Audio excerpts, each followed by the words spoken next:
Good morning, everyone. It's May the 18th. Can you believe this? It's May the 18th. No, and I have a turtleneck on, just saying. Wow. Did you all have, okay, is it just me? I've been here 15 years. Is it just me, or is this the longest time that we've ever had this much nice weather? Yes. At least Okay. in the last few years, yes. I mean, I don't remember ever having 6 or 8 weeks of just delightful weather. And I'm like, maybe it's my outlook. I don't know. Maybe, but I'm like, no. The temperature, I've been sleeping with the window open at night for weeks. So that's something to be thankful for in the midst of COVID, right? Mm-hmm. Mm-hmm. Yeah. I've been so glad that this happened in the fall, because I would have hated it to happen winter. To be able to go outside every day is such a blessing with what's been going on. Oh, the outside is our salvation for sure. Yeah. Again, I tell you all, my parents, they're in Spain and they still cannot go outside. They're not allowed outside. Wow, how horrible. It's terrible. They're allowed one grocery store visit a week, and they live in apartments, so they can't even. My parents thankfully have a balcony, but all these people with their kids stuck inside apartments can't go to the parks, can't do anything. I can't even. So last night she said everyone at 9 o'clock was banging pots and pans outside of their windows in protest. That was what was going on in her neighborhood last night, because they want the government to let them out. And last week, good news, was the first week since the beginning of coronavirus that they had 0 new cases in their city. And that's why the people were freaking out, like, hey, let us out now. We have had 0 cases, in a week. So anyway, with lots to be thankful for. If nothing else, beautiful and amazing weather, right? Mm-hmm. And our health, it's crazy as it sounds, falling and breaking my foot, knowing that things could be so much worse. I mean, a foot broken is kind of a really annoying thing, but oh my gosh, it could have been my brain, So today, if we're up and we're breathing and we're sitting upright, that's something to be thankful for. Amen. I have friends right now that are at Mayo Clinic. I've got friends that are suffering from cancer. So I know you all do too. So let's all just let's start our day in gratitude, right? Yay. All right. So that's my gratitude. Who else would like to kick it off with something they're grateful for today? I'll kick it off. All right, let's hear it. Right now I'm sitting on, 7 or 8 contracts. I've literally lost count. And, with COVID, when it started and where our finances went until I got my PPP and EIDL money, like all my goals for the year felt like they just kind of got washed down the drain, and I was struggling to keep what we had. But now I feel like all the goals I had are back on track financially with what my goals were this year, as far as getting out of debt and building up reserves and maybe even a few other things. Like if I can just double what I'm doing now, I'll be so set this year. So I'm super happy about that. That's amazing. Congratulations. Thank you. It goes to show it's not always the amount of money you make, it's what you do with it that matters. Mm-hmm. And even in the midst of this, I mean, imagine, ladies, when you look back a year from now and you see what you've done, you're going to be like, well, if I can do that, I can do anything. If I can sell real estate in the middle of a pandemic and an economic shutdown, there's no excuse next time, right? They're like, this time next year, there's nothing that holds you back. Congratulations. I'm very, very proud and excited. I know what a great feeling that is. Yep. All right, who's next? I'll go. Let's hear it. Hey, I have a beautiful new listing coming in Turtle Shores, $700,000 listing that I've been able to do remotely, and I'm going to have some folks that will get some eyes on it for me until I get back there. A lady is very confident. She was my buyer 4 years ago. I didn't think she was going to list until later, and we're, that constant contact just got her in the boat faster, and she's just waiting to sign her listing agreement. And then I have another young couple who is poised to get their house on the market, and they are ready to start looking again. And Perco went and showed a house to them yesterday. We've worked some arrangements out together, and that was great. And I think they're going to probably look at some other properties this week. So that's in St. Augustine. I'm still waiting for my guy out here to sign on his lakefront lot. So that, in addition to just being so grateful for the ability to be outside. I mean, I know there are so many places that and so many governments that have hands on their people, and you can't even go anywhere, and that would be terrible. So I'm so thankful to be in Idaho and beautiful. It's raining, but it's getting green, and to be able to know that I have my pals in St. Augustine. I mean, I'm overwhelmed. Love that. That's touching. Yes, you're absolutely right. And what an amazing business that you can do a listing from Idaho in St. Augustine. Yeah, I know. That's amazing. And that's partly because COVID, and partly because you've done the right things to be able to set up that kind of trust with someone. That's really important. Yeah. So that says a lot. Yay. Awesome. Thank you, Joyce. Who's next? Gratitude today. I guess I'll go next. All right, Chelsea. It's been a very busy week, but I had 3 closings, mostly Wow. because I Woo! want to close in April, so it bled into March. I've got about 4 pending transactions now, so I feel pretty confident about the weeks ahead. COVID, what COVID? Come on. That is odd. Listen to you ladies doing the business. That's really awesome. That's great. Not everyone's doing this, okay? Not everyone is. There's a lot of people that have quit. I know, because I work with a lot of people and talk to a lot of people in real estate. And I know y'all are in your worlds, but I hear a lot of the not positive stuff going on. And I'm just thankful that you've also taken this position. Great job, Chelsea. All right, anybody else? I'll go. I'm just grateful for the day and the ability to get out and go for a run and still be able to do our business, and just general overall. I'm excited about the week and my new notebook. The little things, right? Yeah. The little things. Debbie, you look so cute too. You don't look like you're running. Oh, I ran this morning. You look so I was going to good. say I'm grateful for a good hair day. After a run, you never know what it's going to look like. You guys have seen me on that Monday morning. You do. You look adorable always. So grateful. I love it. Yep, that's great. And yes, be thankful for the ability to run. Yeah. Please be thankful. Sorry, I was very sad for you when I saw that. I was like, oh my God. It's okay. I'll be fine. You know what the saddest part about is? I had just bought a new beach cruiser, a bright lime green beach cruiser, and I with a basket. With a basket, yeah. And so I can't ride that, but I'm fine. It's still there in the garage. It'll be there when I'm ready. So yes, gratitude for the ability to run and walk. I mean, those are the kinds of things we really do need to be thankful for. That's awesome. All right, and Jennifer or Karen, care to share? I'll go. I don't have that many transactions going on right now, but the 2 that I'm working on have been very stressful.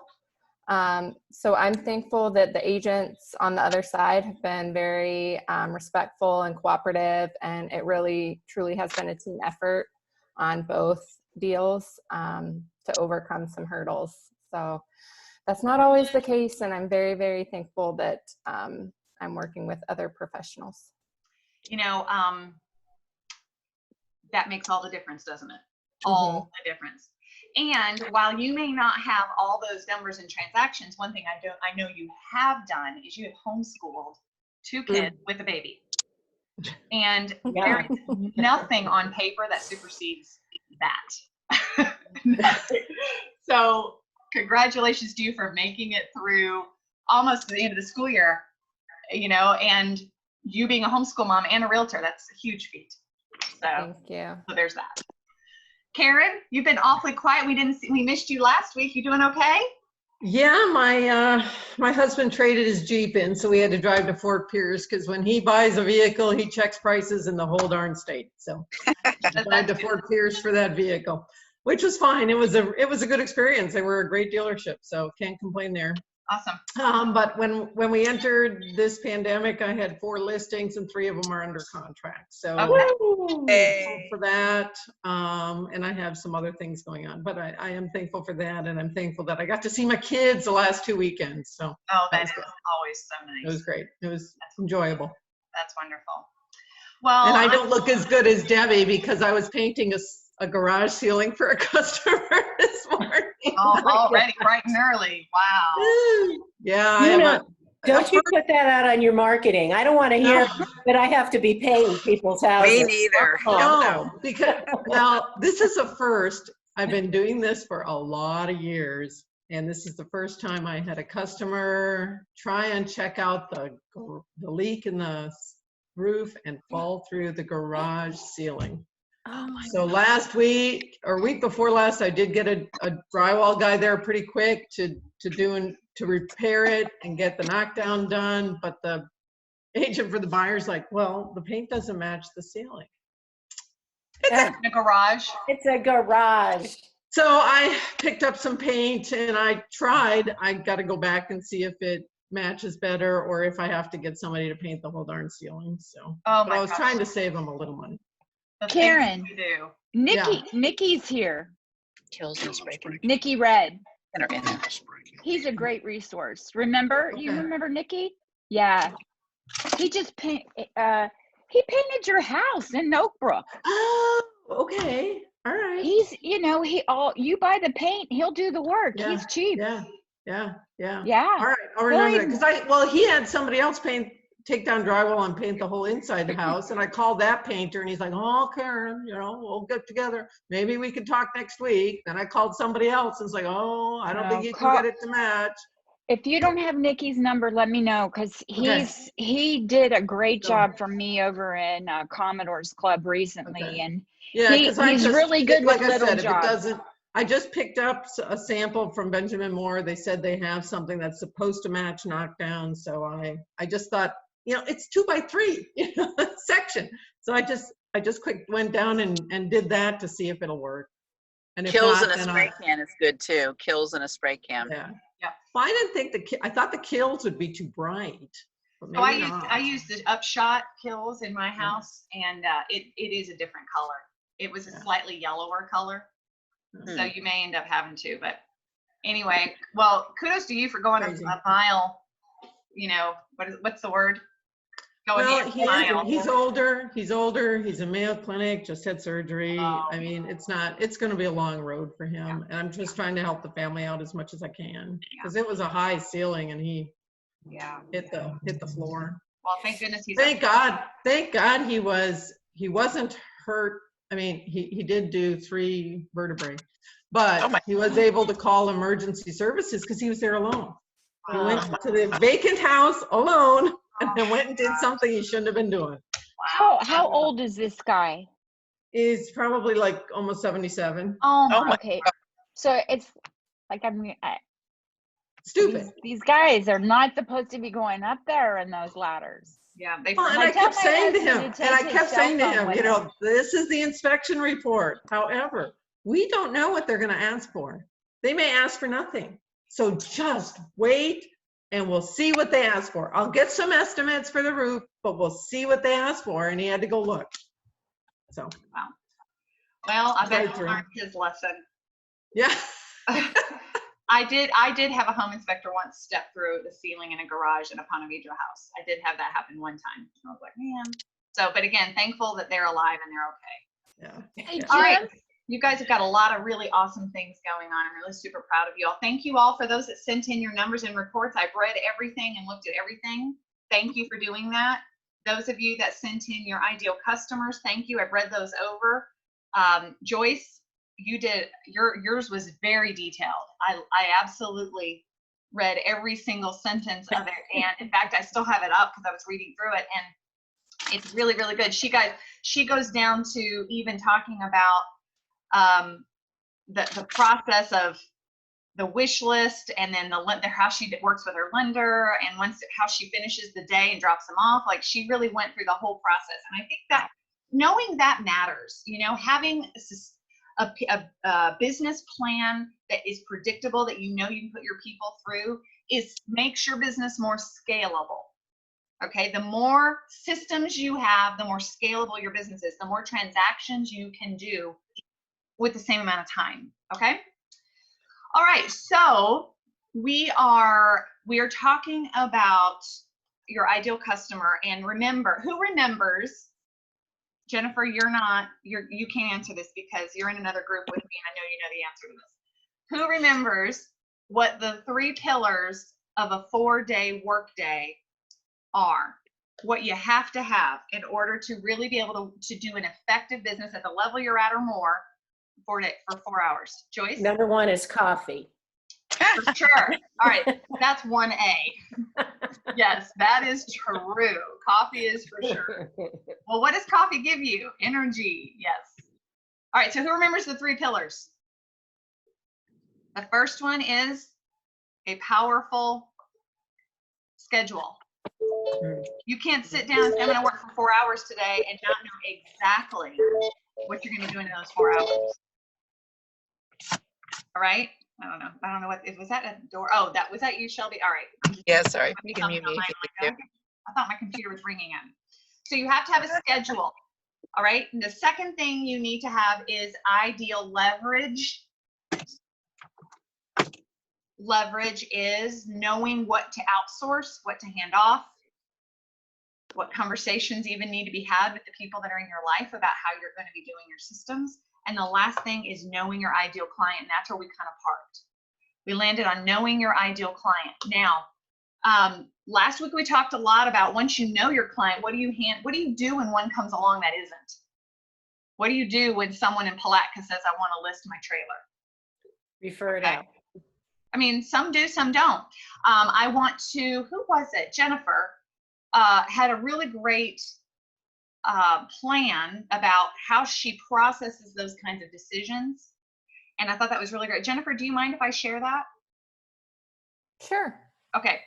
So she says, what is the plan for those that don't fit the ideal model? She says she assesses the opportunity cost. And she has 4 great questions to assess the opportunity cost, which I think is, I love the way she put that. Number 1, will working with these customers put a physical or emotional strain on me or my family? Such a powerful question. Number 2, will working with these customers prevent me from taking on additional customers that do meet, I'm reiterating her words here, that fit her ideal criteria right now? The third one, will she regret not working with them? That was sometimes hard to know. Sometimes you just got to make an educated guess on that. And number 4, do I have reason to believe these customers have other business for me? Properties to list, other buyers, referrals. Are they a good referral source? Is probably another way to look at that. Jennifer, that was awesome. So I wanted to kind of pass that along for the group, because what a great filter that is. And really that's what that's about. It's about putting people through the filter. First of all, if they made it this far, they didn't make it through your ideal customer filter. All right. If they're an ideal customer, ding, ding, ding, go. If they're not, then you put them through the next few steps to decide, what do I do? And then if the answers are no, no, no in the flow chart, then knowing who to refer them to and having people that you trust and building those relationships with different agents. You've got options around the Remax network or options at, different, like, who was it that was saying, oh, Jennifer was also saying she's got 2 really rock star agents she's working with that are making really difficult customers' situations better. I would be remembering where they are. If they're local, great. If they're somewhere else or they work elsewhere, know that. Keep that in mind. Because knowing you have good referral sources you can trust is important. And I know for you girls, because you guys, you're excellent at what you do. And I know that. So that was a recap from last week. So did you all enjoy that? Jennifer sharing that, letting us hear that? I thought that was really good. And now here's the thing, you got to be really honest with yourself. I think that if we are in scarcity mindset, we could talk ourselves into working with whomever. So it's asking yourself the one extra question. Am I thinking in abundance or am I thinking in scarcity right now? Am I worried? Here's a good question to ask yourself that I'm going to add to it. Am I worried there'll not be another one? Because if you're worried that if I don't take this one, I won't have another paycheck, that's a scarcity mindset. Doesn't mean the answer is still no. It just means you need an awareness around what that filter is. Is it a filter of faith or a filter of fear? All right. So knowing how you're choosing your customers, is it scarcity? Is it abundance? Is it faith? Is it fear? Okay. Choosing out of fear, customers out of fear, is almost always going to set you up for a difficult time. Can we all agree to that? Yeah. Been there, done that, right? Yeah. Yep. And then if you all remember, you know what happens when you get knee deep into a relationship with a bad customer and then they start turning on you. And now you've invested already this time and energy, you almost have to see it through. You know that feeling. And then you say, well, I've put so much time into it, now I'm going to see it through. And so there's an opportunity cost. There's a cost there because what are you saying no to? Okay. All right.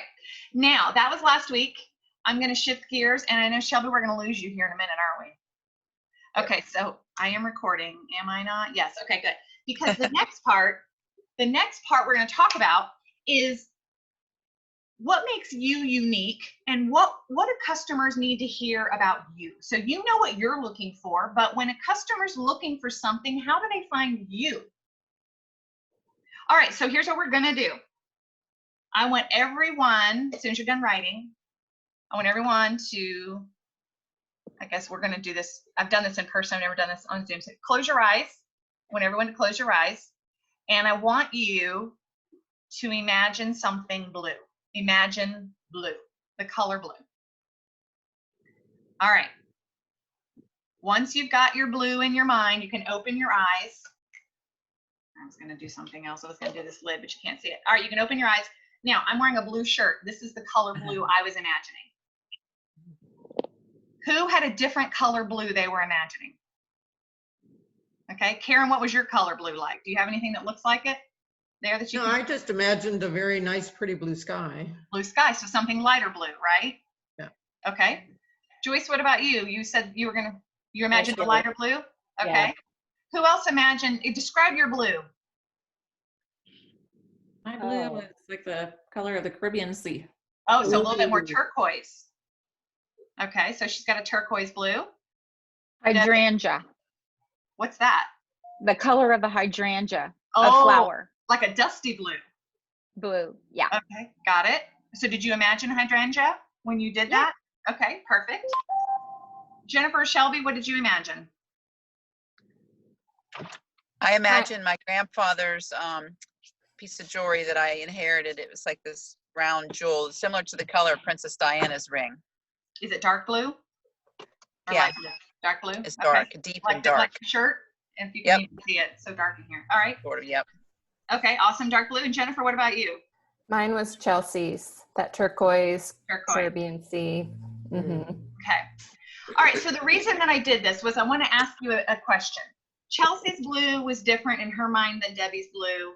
My blue was different than your blues. You all had a specific blue you saw in your head. Now, just because Debbie's was different than Chelsea's, does it make the blue any less blue? Or is it still blue? Okay. Still blue. So I want you to think about yourself as blue, not depressed blue, but just the color blue. Each of us has our own shades and variety. And yet, we're still blue. And I'm talking really about realtors. Okay, there are how many now in our board? In between the two boards, how many realtors do you think there are? 10,000 in Jacksonville and St. Augustine? And then we adding Idaho in? There's a lot. Would you guys agree with that? Okay, so when a customer imagines realtor, the idea is that some of them are going to imagine Chelsea and some are going to imagine Karen as ideal for them because of her unique flavor, her unique style, or her unique style and her unique flavor and her specific offering. So each of us has a uniqueness that makes us our own version of blue or whatever color that we want to share with the world so that when they hear themselves in that, they know you're the right customer realtor for them. So it's how you really set yourself apart. Is this making sense to everybody? Yep. The key to keep in mind, though, is you can't be somebody else's blue. You've got to be your own. And so really knowing what makes you unique is the key. So now what we're going to do is an exercise that I do with my coaches when I coach coaches. It's called the unique factor, and I'm going to be emailing this to you. Didn't I have it open here? Hold on, let me share my screen with you. Where is it? Oh, here it is. All right, we're going to be going through a series of questions. We've been, with a lot of my clients, my coaching clients, I talk about identifying and articulating your ideal client. And we've already talked about why that's important. We talked about how if you are working with ideal customers, you are going to likely be happier in general. You're going to attract more of who you like to work with. You're going to make more money. You're going to probably do more work in less time. Okay, can we all agree to these things? So we already talked about that. But now what I want to do is help you articulate who your ideal client is based on your unique factor. What makes you your shade of blue? And we're going to do that through a series of questions. So I hope you all have pen and paper. And Shelby, you're going to want to come back and watch this again because this will be your homework for this week. I'm going to send you a worksheet that's going to outline these questions, and you're going to answer them. And then we're going to put all the answers together, and you're going to end up with what we're going to call your elevator pitch or your unique factor. Okay? All right, so I'm just going to walk you through this and you'll understand as we go. All right, so the first question is, who would I target to work with me? Now, you already answered this question last week. Most of you sent me your ideal customer, what they look like, their demographics, their geographic locations, and so forth. So you already know the answer to this one. So when you answer this, I want you to pick 2 or 3 characteristics from the list that you created of demographics or characteristics of your ideal buyer or seller, customer, and use those. So in my example with me, when I do this for myself, I will tell you my ideal customer is women, okay? And usually women, middle-aged and older women, typically are who I work with best. And that's usually who I target to work with me. And you all kind of fit into that category more or less. You're all women.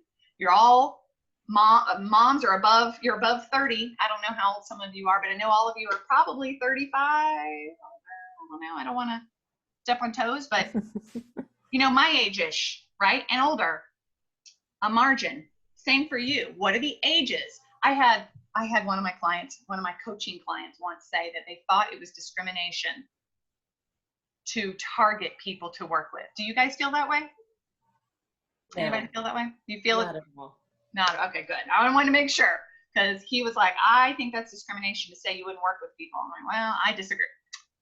I think it's probably a good thing.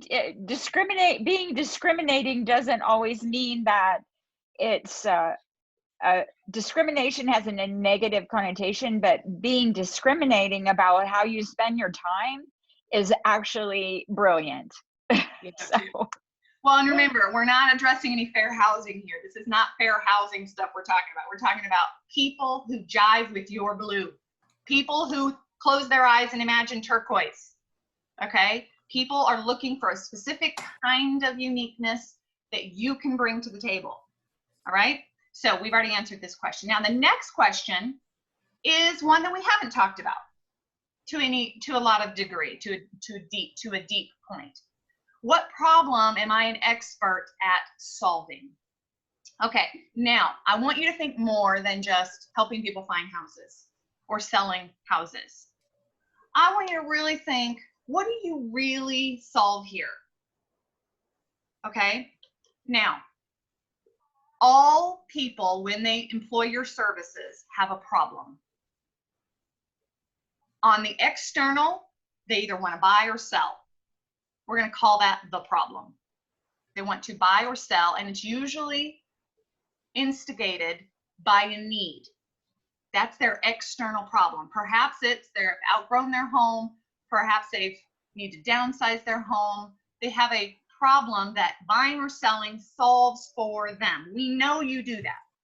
That part, you got a license for. I want to talk about the internal problem that you solve. I'm going to give you an example. If a customer has a house, we're not talking about real estate right now. They have a house and the paint is chipping on the house and they need to hire a painter. to paint the house. The external problem is their house has chipping paint. Can we all agree that they have a problem? They need painted. What is the internal problem a house with chipping paint causes a person? Can anybody think about the other problems that are caused, the internal stuff we don't see? Give me Wood something. rot. Rot. Rot? Yeah. Well, I mean internal more emotionally. But yes, you're absolutely right. It does cause wood rot. But think about Embarrassment. embarrassment. Think about that. Shame, embarrassment, fear, the HOA's coming after them. So if they're looking for a painter, if there's a painter that says, I can paint your chipping house, yeah, it speaks to the guy. It speaks to the customer like, oh, I have a chipping paint house. If a painter says, tired of being embarrassed that you're the ugliest house on the street, how much more does a person go, oh, I hear myself in that? How much more does that speak to the root of the issue? Does this make sense? I saw another perfect example of this when I saw an ad, you might have seen it, for an HVAC company, and the ad was, do you have a hot wife? Hot wife. Did you Yeah. see that one? Yeah. Perfect example of a marketer speaking to the internal problem that a person could have. A hot wife, different pun here, a hot wife meaning she's sweaty hot. Now, probably ain't a happy wife. Can we all agree? I've been there, done that. Have you? Yes, you probably have. So if you don't have a happy wife, typically a man's probably like really hating his life, right? So the internal problem is I've got to cool my wife off. So they spoke to the internal problem. So when I ask you, what problem are you an expert at solving? I don't want to hear that you help people find great houses. I want to know, what problem do you solve? And this is going to require a little thinking on your part. And here's how I want you to think about it. Go back to your favorite customers, the people that you loved working with the most. Those are your ideals. What problem did you help them solve? I had a couple that I worked with that bought and sold with me years ago. Still friends of ours. Love these people to death. They're my ideal customers all day long. And they truly wanted to spend their retirement money. They had retirement money. They wanted to move to Florida. They wanted to spend it. They had not issues, but they had reasons why it had to be spent on real estate. I helped them with a retirement home. I helped them spend their money because they needed a retirement home. And this wasn't about just retiring. This was about setting themselves up for success, creating financial wealth for them. Mhm. All right. So creating more wealth for them, or creating security with their income. So the problems, external problems, internal problems that you solve are financial security, pride, or shame is the problem, I guess you could say. Shame, frustration. You solve an internal problem. And I want you to go back, think about your ideal customer. What internal problem did you help them solve? Any questions about this question? Okay. So we're going to move on, and we're going to come back and put it all together, and we can address some more questions if you have them. All right, here's the next question I want you to be able to answer. What does it look like on the other side of working with me? What do they gain by helping you help them solve their internal problem? So in the case of the painter, this is extreme, I get it, but I'm using this as an example. Get your dignity back in your neighborhood. Be the most beautiful home on the street. Okay? It's speaking to how, when that internal problem is solved, what is the result? And then speaking to that, being able to articulate what that is. Okay? Is it financial security? Again, we talked about that in the problem. So if the problem is financial insecurity, what on the other side of is financial security? Peace, relaxation. Okay, what does it look like on the other side of working with you? And then the last question, and again, you'll have this week to work on this, but the last question is, what do I love about this?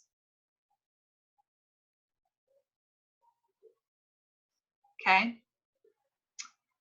I enjoy helping retiring people create financial stability through home ownership. And I just threw that together. But what is it you love? What do you love about this? Okay. So these are the questions that you're gonna answer. Now here's where it all ties together. And I literally had mine written, but I don't know what I've done with it. So I'm gonna email to you the one that I have written. All right, here's how it all ties together. Y'all ready for this? Once you have these questions answered, and you're gonna work on them this week, once you have these questions answered, you're gonna tie them all together with a very concise statement that articulates your shade of blue. Y'all ready for this? It looks like this. I work with, someone says, what do? You answer. I work with, you insert answer from question 1 here. I asked you guys to take 2 or 3 characteristics of your ideal customer, insert them here. So I'm going to remember mine. I work with tired but powerful real estate women. I am an expert at helping them, you're inserting questions from question 2, reduce unwanted expectations and step into their own greatness. I'm just, again, going off my memory here. When they work with me, they find peace and more productivity. I love helping women step into their own potential. So when someone asks me what I do, I can say I'm a coach, or I can say that. And when I say that, if you are my ideal customer, you will hear yourself in it. Does this make sense? And this, I did it from a coaching perspective. Now you've got to do it from a real estate perspective. Take your answers and plug them in to these statements, and you will end up with a concise statement that is so much more than I'm a realtor. It is, I am a unique shade of blue that's just the same as the Caribbean, the water of the Caribbean. How much more can I visualize blue now that I say it that way, as opposed to I'm a realtor? I'm really meshing 2 examples, but you guys get what I'm doing here, right? So this is more than just you knowing your ideal customer. This is you knowing what makes you unique. And this is essentially your unique factor. It's your superpower, if you will. It's the thing that sets you apart from the other 10,000. It's the thing that sets you apart from this group. All right, so I'm going to pause here. Any questions about what we're working on here? Any thoughts? It makes me a little nervous. Why is that? Just the final analysis. I mean, I've heard about elevator speeches for years, and I never have had one. So it's interesting that at this juncture in my career, I'm finally going to have one.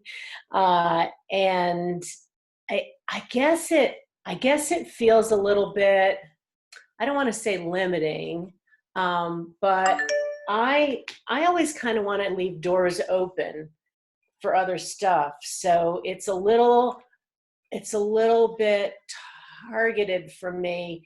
And again, I've always had I've never, always a never, bad words, but I've never had my business card say that I'm the beach expert. I love you if you have pets. Those, that kind of target. And I don't know why I've never done it. I guess I don't know why I've never done it. I've not really figured out why. So that's well, let me ask you this question. I remember Debbie and I went through this together once. I don't know if Debbie will remember this. We were doing the same thing. We were talking about her, and I hope you don't mind my sharing this, Debbie. We were talking about her ideal customer and what makes her unique. And my question to her, and it will be to you, is this. Are there enough of your ideal customers in the world for you to have all the business you want to have for the rest of your life? If all you worked with was your exact ideal, are there enough?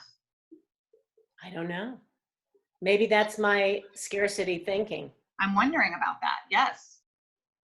I can tell you there are. I'm going to answer it for you. There are. Okay. There are enough for you to have the business you want to have. If all you ever did was work ideal and search for ideal and accept ideal, there is enough for you to have plus, plus, plus. Okay. You remember this, Debbie? Remember when we had this talk? Yeah. So it's remembering that, Joyce, that there are enough of who you want. The challenge is how you find them. Right. It's not whether they exist.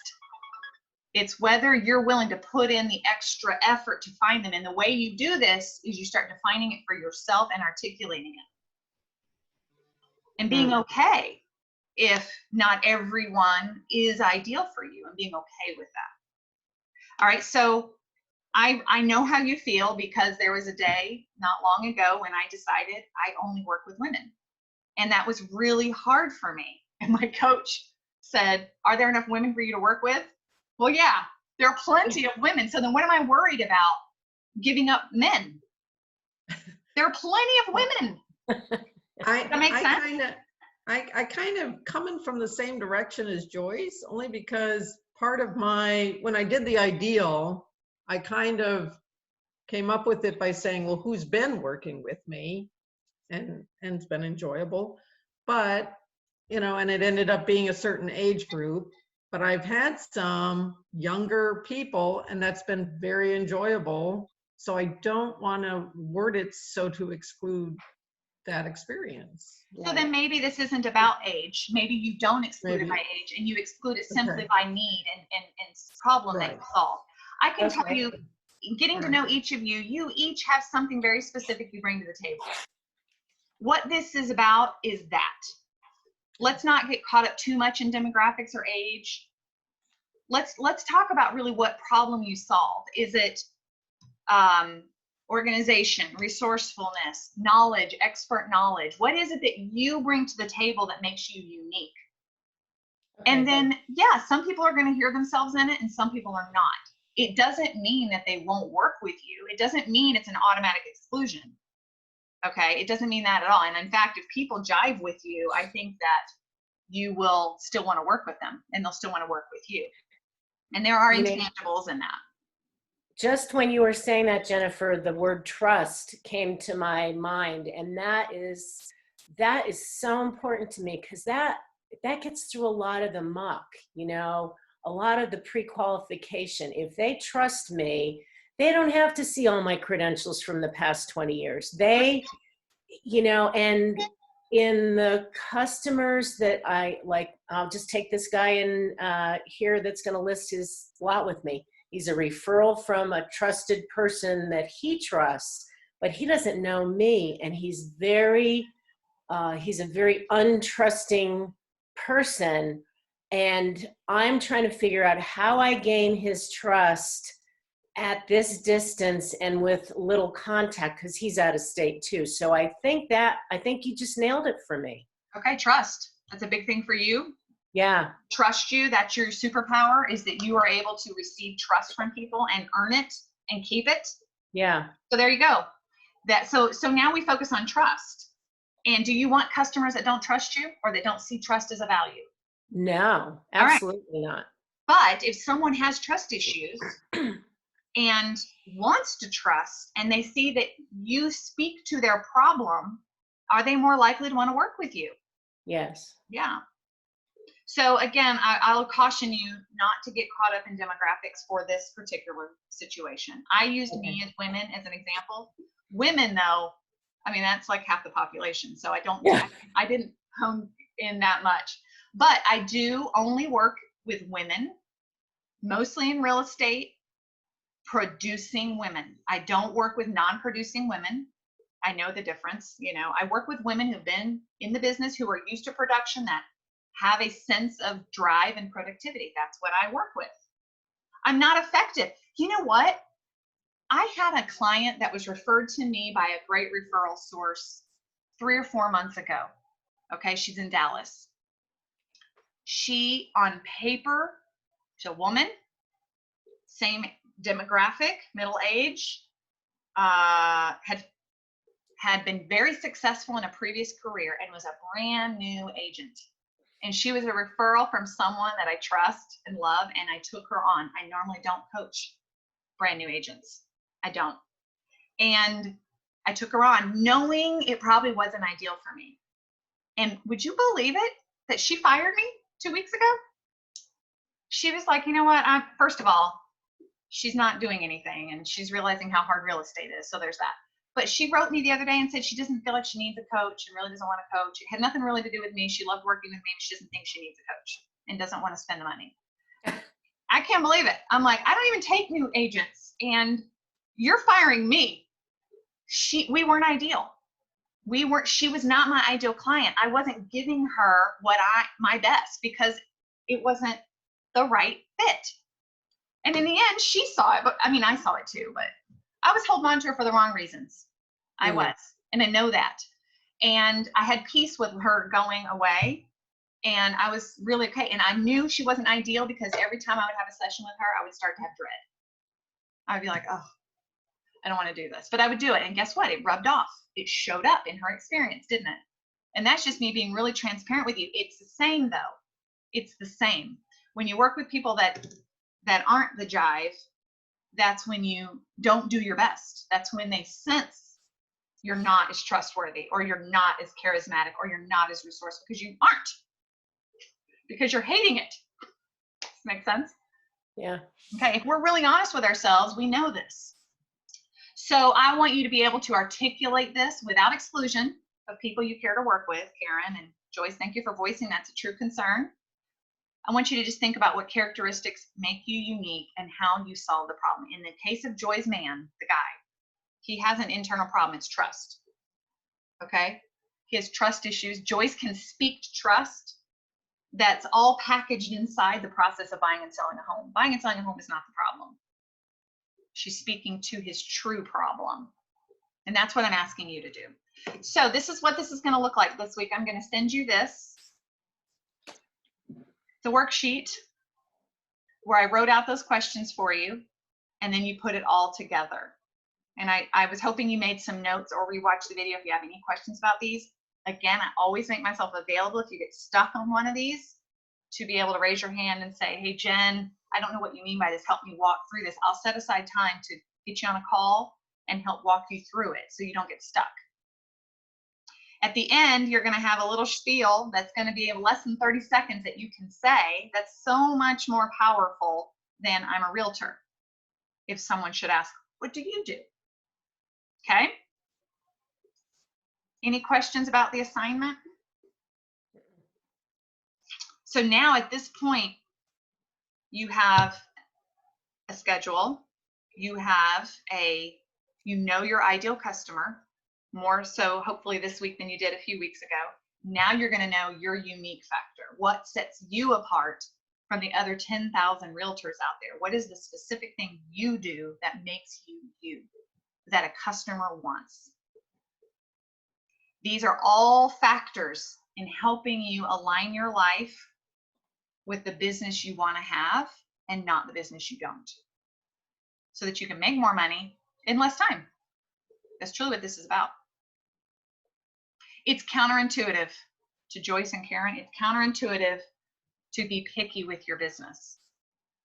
It's counterintuitive. But to Debbie's point, what was the word? Discriminate. What was it? What was it you said, Debbie? Discriminating. Being discriminating, exactly, about where you're going to spend your time. I mean, time's all you got. Time combined with your uniqueness. Being discriminating about that's so important if you want to have big business and not go crazy. Okay. All right. Yeah. Thoughts, questions, concerns? Anybody else?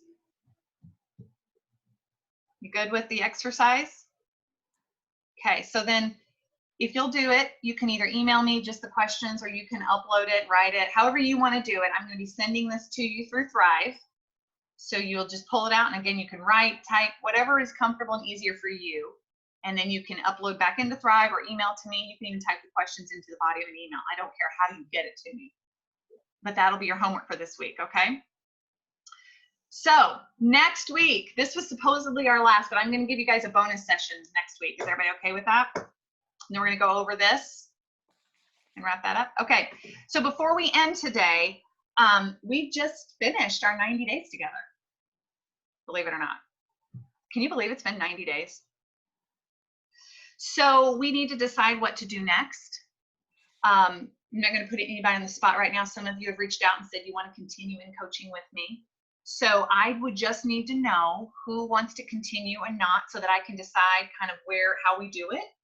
So if you want to continue in this group or a group like this, let me know. If I have enough of you, we can keep the group together.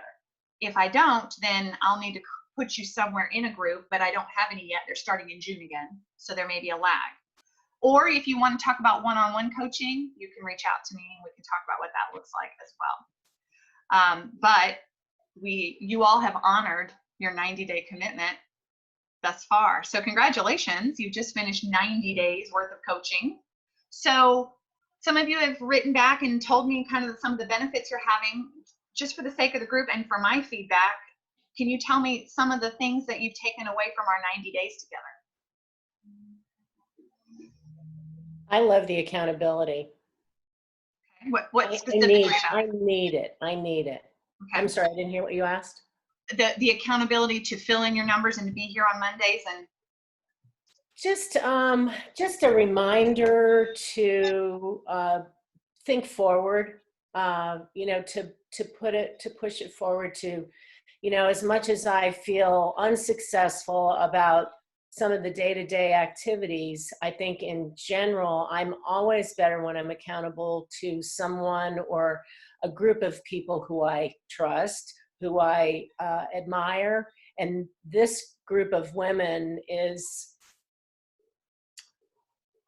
probably some of the most admirable people who I've ever worked with.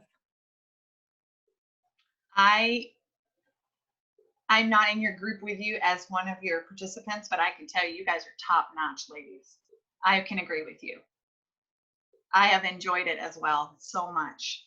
Yes, you guys are top-notch. It's been my honor to be in this group as well. Thank you for sharing that. Anybody else? Thank you, Joyce. Joyce, you're so always sweet. so special. That is so sweet. You have such a huge heart, and it comes out your eyeballs. I love it.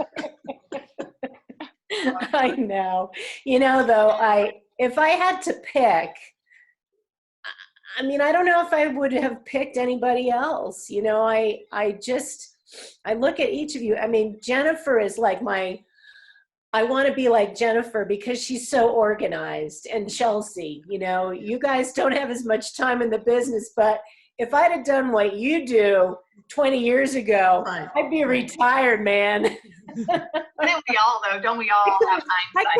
I could have sold my business years ago. So, and then Karen, I'm so glad you're working with me again, because you have that gut wrenching honesty, like that. You're